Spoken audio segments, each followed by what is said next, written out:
You already know how ESG kind of dictates the moves of massive global corporations. As a learner who, tracks where the world is heading, you see it literally every day. Yeah, everywhere. Right. Environmental, social, and governance metrics, they're basically the ultimate boardroom currency at this point. Definitely. We read about them in annual shareholder reports. We watch companies spend, hundreds of millions of dollars trying to prove their supply chains are sustainable or their labor practices are ethical. And that their governance is totally transparent. Exactly. But today, we are taking those exact same rigorous, really data-driven metrics, pulling them completely out of the corporate boardroom and pointing them directly at a single human being. It's a radical concept when you stop and actually think about it. It really is. We are so accustomed to demanding accountability from these faceless multinational entities, but we very rarely subject our own daily routines to that level of audited scrutiny. Yeah, nobody does that. Right. We don't typically apply forensic accounting to our morning commutes or our online shopping habits or, how we schedule our weekends. Doing so shifts the entire conversation away from corporate compliance and places the burden squarely on personal, quantifiable responsibility. And the cool thing is we actually have a pristine blueprint to see how this works in practice today. We're looking at a really fascinating document from December 2025. It is the Personal ESG Impact Report for LR, Dr. Rohanaya Benti Ma Noor. A massive undertaking, this report. Huge. This was prepared by Think Plus Academy, which is an organization based in Seremban, Malaysia.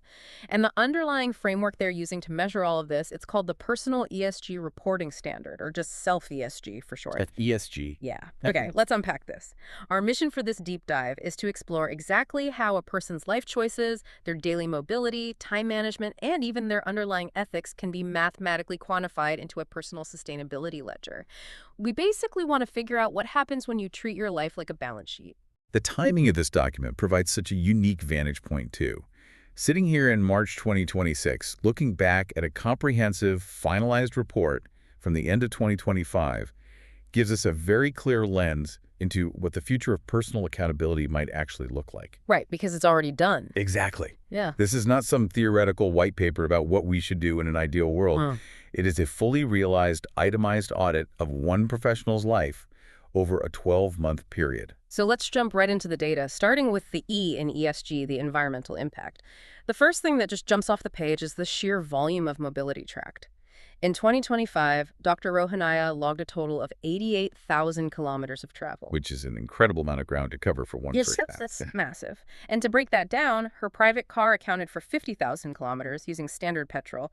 That generated between 8.5 to 10 metric tons of CO2.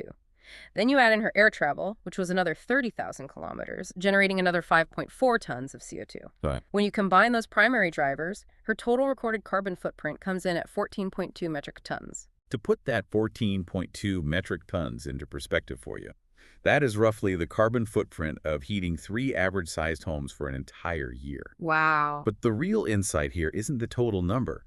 It is how she dissects it. She doesn't just look at the exhaust pipe of her car. She looks at that 30,000 kilometers of air travel and recognizes that her professional mobility is her biggest environmental liability. What's fascinating here is how the report attempts to balance that ledger. Because they don't just calculate the damage, right? No, they don't. They introduced this brilliant metric called carbon emissions, which they also refer to as the handprint. The handprint. I love that phrasing. That is a stark contrast to the traditional carbon footprint. A footprint is what you leave behind, the damage you cause. The handprint measures the carbon dioxide that was actively not emitted because the individual made conscious, sustainable choices. Exactly. It quantifies the behavioral shift. It turns sustainability into a measurable achievement, rather than just, a passive guilt trip about existing in the modern world. So looking at the numbers for her handprint, the data gets very specific. By consciously choosing to take the train for 8,000 kilometers instead of driving those routes, she saved 1,040 kilograms of CO2. Over a ton. Yeah, over a ton just from taking the train. She also logged 600 kilometers of walking, which avoided another 102 kilograms of vehicle exhaust. Yeah. But the piece of data that really stands out to me is her commitment to the circular economy. The report notes she ensures 100% of her textiles and electronics are either donated or resold. That is a massive undertaking. Right. Achieving a 100% circularity rate for personal goods requires an immense amount of discipline. By keeping those items out of the landfill and, more importantly, avoiding the carbon-intensive manufacturing process required to buy new replacement items, the audit estimates she saved 650 kilograms of CO2. That's huge. It is. When you aggregate the train travel, the walking, and the circular economy practices, her total avoided emissions hit 1.8 metric tons. Which leads to the core metric of this whole environmental section, the emission-to-omission ratio. Based on the 2025 data, her ratio is 8:1. For every 8 kilograms of carbon she emitted into the atmosphere, she successfully saved or omitted 1 kilogram through deliberate green habits. Having that specific ratio is a game changer for personal development. It gives her a concrete mathematical baseline. Most people make New Year's resolutions with a vague goal to be greener or drive less. Yeah, eat less meat, stuff like that. Right. But she has an audited target. She knows her exact ratio is 8:1, and her goal for the next fiscal year of her life is to shrink that ratio. And the report outlines a very specific 2026 strategic shift to tackle that. She is implementing a power-down routine for all her office electronics. This targets a direct reduction in her Scope 2 emissions. And just to clarify, for anyone unfamiliar with how Scope 2 translates from the corporate world to an individual, Scope 2 essentially refers to the indirect emissions from the electricity you purchase. So the power used to run her home office, her monitors, her lighting. By strictly regulating that power usage, she is creating a new ledger category the report actually calls building omissions. It's really about hunting for inefficiencies. And the biggest inefficiency on her board is the petrol car. The report projects that transitioning to an electric vehicle in 2026 would cut her car emissions by 38%. Wow. That drops her driving footprint from over 8,500 kilograms down to roughly 3,000 kilograms. Looking at personal choices through a corporate auditing lens immediately strips away the emotion and highlights the most mathematically efficient path to improvement. I mean, auditing a physical footprint, kilometers driven, electricity used, clothes donated, that makes perfect sense. It is tangible.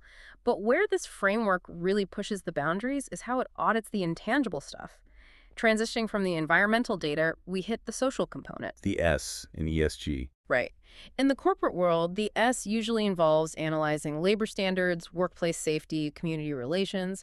How does an individual measure their own social impact without it feeling completely subjective? The SELF ESG framework handles this by treating time as capital. They quantified her human capital and social impact through rigorous, almost clinical time tracking. Here's where it gets really interesting, because the volume of hours she dedicated to social equity, specifically in the NGO sector, is completely staggering.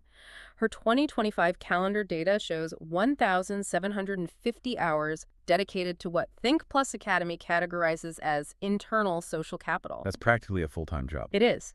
That is time spent actively mentoring, building internal community, fostering relationships within her organization.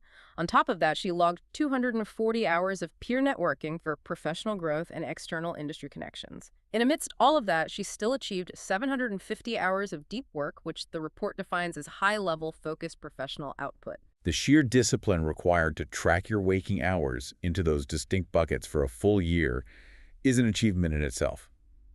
Most people have no idea where their week went by Friday afternoon. Oh, I definitely don't. Right. But there's one specific metric in this social breakdown that challenges our conventional understanding of productivity: family equity. She officially logged 160 hours dedicated to family time and inclusive celebrations. Wait, tracking family equity down to the hour, doesn't that risk turning a weekend barbecue with the kids or a holiday dinner into a quantifiable chore? Putting your family on a spreadsheet right next to your networking hours sounds a bit dystopian to me. It definitely sounds sterile on the surface. Yeah. But if we connect this to the bigger picture, it is actually a vital defense mechanism against burnout. In highly driven professionals, if something isn't measured, it often gets marginalized. That is very true.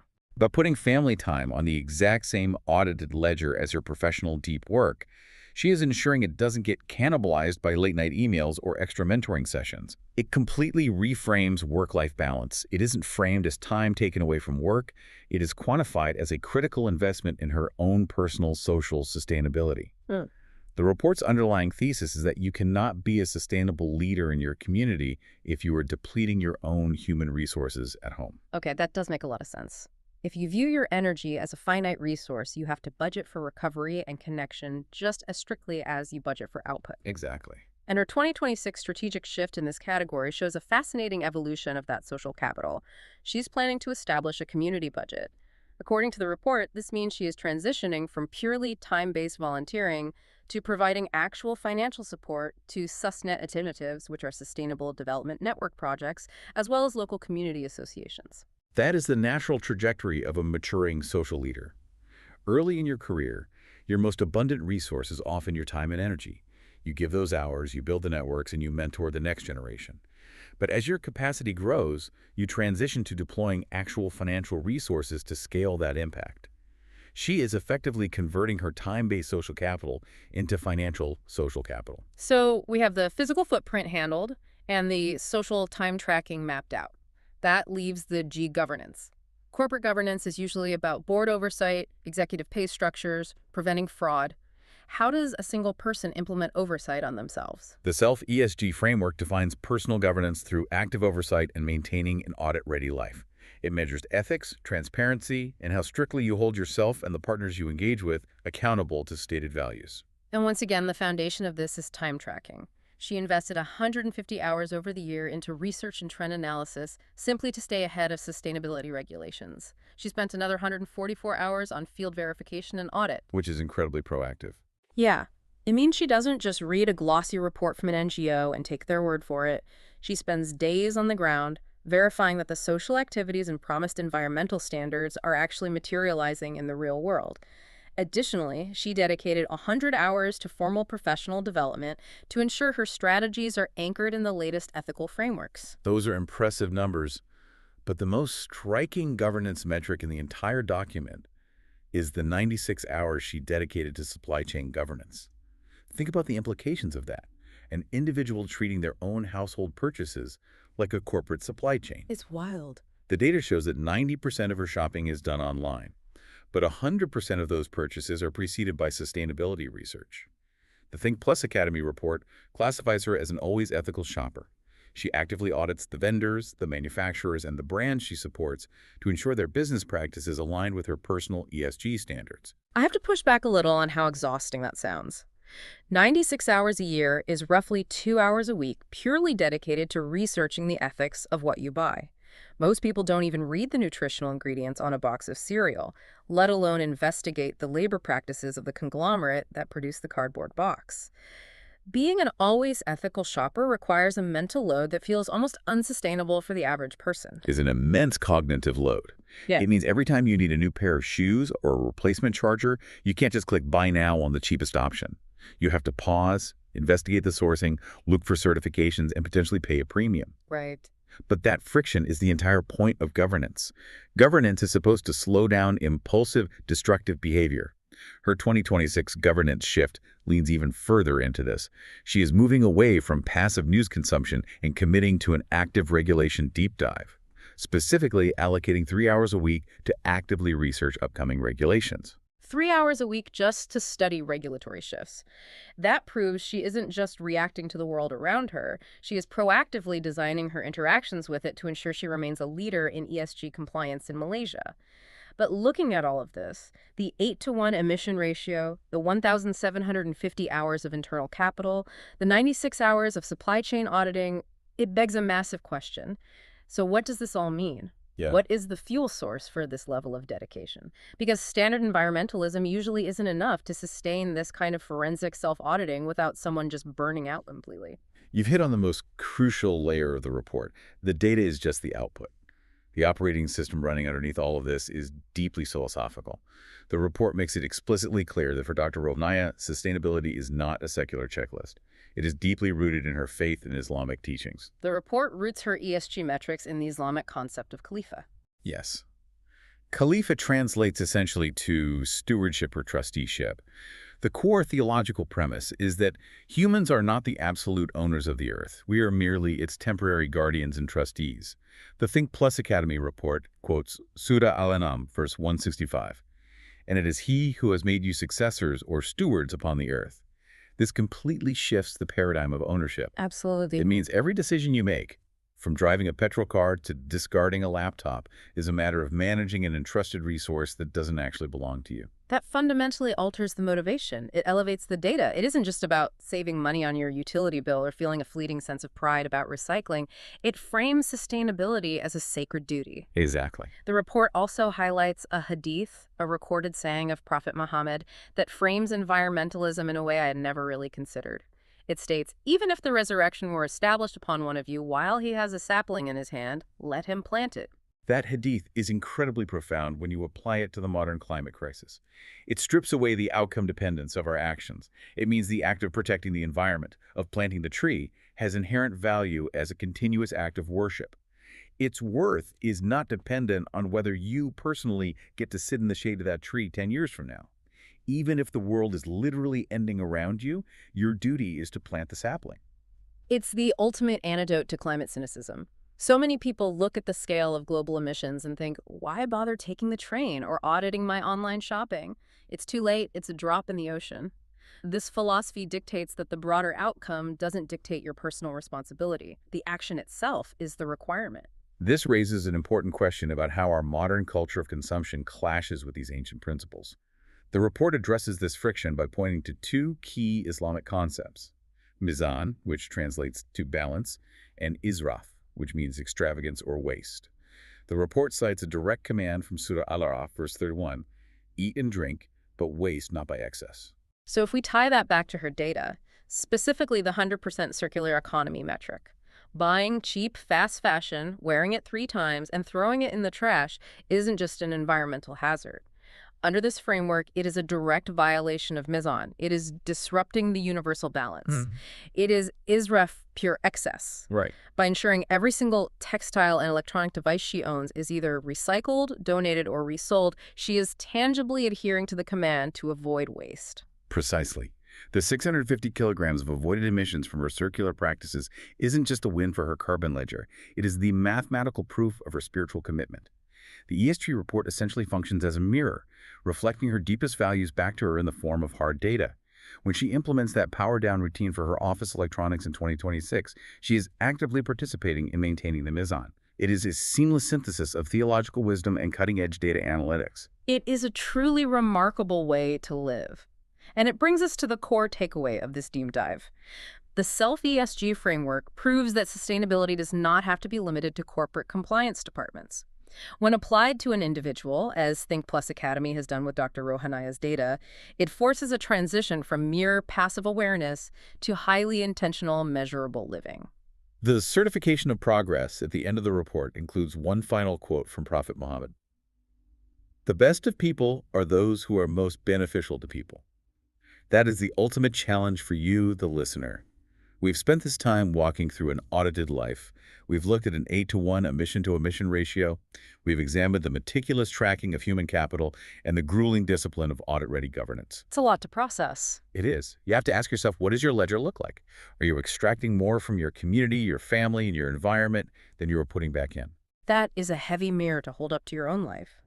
But as we wrap up, I want to leave you with one final thought to mull over. We have seen how powerful this SELF ESG framework is for one highly motivated, ethically driven professional. But what happens if this technology scales? Imagine if, a decade from now, your personal ESG report wasn't just a private exercise in self-improvement or spiritual reflection. Right, what if it was public? What if it became a public metric tied to your financial reality?